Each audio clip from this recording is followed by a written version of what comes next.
So I haven't recorded anything about my bypass surgery since I did that first introductory video. And the reason I haven't posted anything is because, as ridiculous as this sounds, because as major as this is, I actually haven't thought about it that much, and I haven't really had to do too much to do with the surgery. Now, that was 1 week ago, and my surgery is in 1 week. And guess what? All of a sudden I've started thinking about it and planning for it, and I'm getting a little bit freaked out by it. Today, I had a series of phone calls, 4 phone calls with the hospital. It's the time of COVID-19, so I'm not going into the hospital for all of the pre-surgery workup. It was all done over the telephone, so I was on the phone on and off from about 8:30 this morning until 1:30 or 2 o'clock this afternoon. And then a couple other calls came in. Interestingly, I'm having the surgery at a teaching hospital associated with the University of Toronto. It's one of the University Health Network hospitals, I think it's called. And they've asked me to participate in a couple of research studies. They sound pretty daunting, but they assure me there is essentially no additional risk to me in participating in the studies, and I feel unbelievably lucky to be living in Canada with universal health care, being treated probably at the country's leading cardiac center, having bypass surgery with the head of cardiac surgery at probably the best cardiac hospital in the country. The least I can do is help out with a research study. And they called for a couple, actually. I was thinking about a second one, but then they called and told me I can't do it because I'm doing the first one.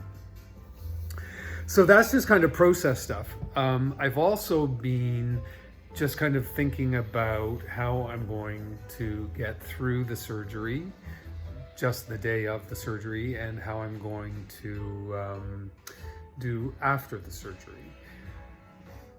And those plans are really just coming together. I'm a single person, so I don't have a husband or a wife or kids who can help me with this. So I'm very lucky to have a sister who's going to help me with this, and a really good friend who's going to help me with this. And I know a lot of other people are also, but they're going to be on the front lines. And I know I'm going to be leaning on them a lot over the next few weeks, and that's pretty tough for me because, you know, I'm used to living alone, and I'm used to doing what needs to be done for myself and not relying on anybody for anything, at least in the context of my everyday personal life. So I'm extremely grateful to have these people. I'm not talking a lot about how I feel about this because I think I'm just not sure, and I don't think I'm feeling anything about it yet.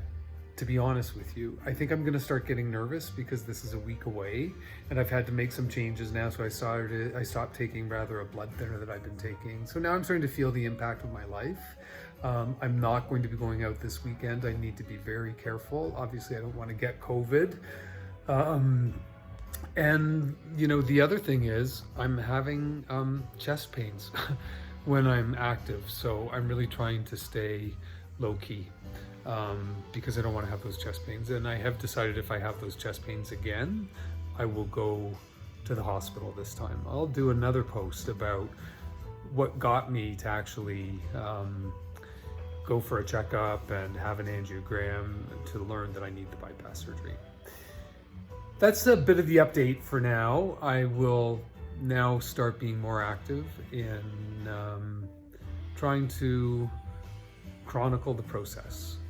And I think this is only interesting if I not only share the factual part and the functional part of this, but also the emotional part of it. So I'm going to try to get at that. No promises. I really prefer not to experience emotions, but I'll do what I can.